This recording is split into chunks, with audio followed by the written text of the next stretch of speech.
Living in a pandemic is not anything any of us expected to do. As things are shut down and parents and children are being sent to stay at home, everyone is struggling to get done what they need to. This is impossible! We can't sustain this. My family's barely surviving. My kids are falling behind. These are things that I hear parents saying now that they're trying to work and their kids are trying to go to school at home. This is Isabella. She's my 10-year-old niece, and she struggles tremendously with the packets of homework that the school is sending home. Her parents reached out to me and asked me to help. Could I possibly school her at home and teach online full-time? The answer is yes. Teachers are still trying to teach, but everyone's roles are different now.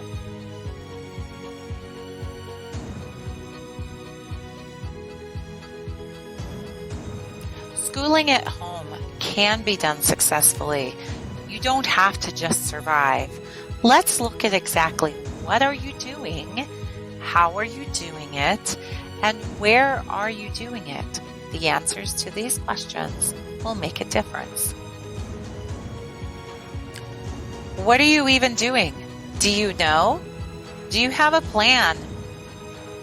Are you only thinking about what you need to do? Now you all are interacting together. You have to know what each other is doing. Just like you needed team meetings and huddles, it's more important to have family meetings and huddles in the morning and in the evening so everyone knows what's going on. Our favorite way to do this is to write on the windows by the kitchen table. That way it's easy to reflect on morning and evening. How are things getting done? Are you just assuming that everyone knows what to do? Learning to make choices is a skill. Kids love to write on the board. Facilitate them making their schedule and choices. This will give them ownership and things are more likely to get done. If you are struggling to get things done, remember that the CDC estimates that 1 in 10 children have ADD, and the National Institute for Mental Health says it's 1 in 5 for adults. Chunk, block, and tackle is breaking things down into 15-minute increments. Almost anyone can do something for 15 minutes. Isabella only chooses 2 learning activities and then gets to do something fun. But all of our fun activities are learning oriented. This colorful version of Sudoku teaches transference, iterations, perseverance, deductive reasoning, and critical thinking, but it's on the fun list. With a little bit of creative thinking, sometimes an academic activity can even move into the fun column. Isabella really doesn't like spelling, but she does like to do her words in shaving cream.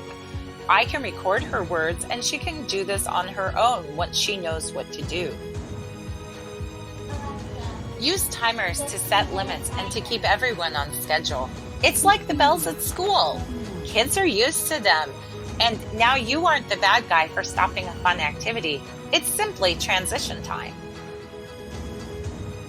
Where are you doing your learning?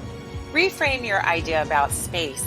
It is a concept, not a place. Learning can take place anywhere, anytime. On the couch, in the car, or at the kitchen table. My biggest challenge is what to do with all the stuff.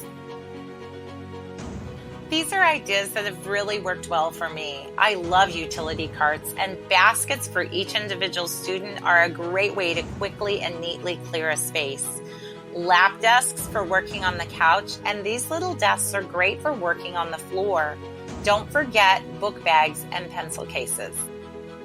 You can read more on my blog at mynhtutor.com. There are also webinars and podcasts and comments and opportunities to interact or get additional tutoring if you need help.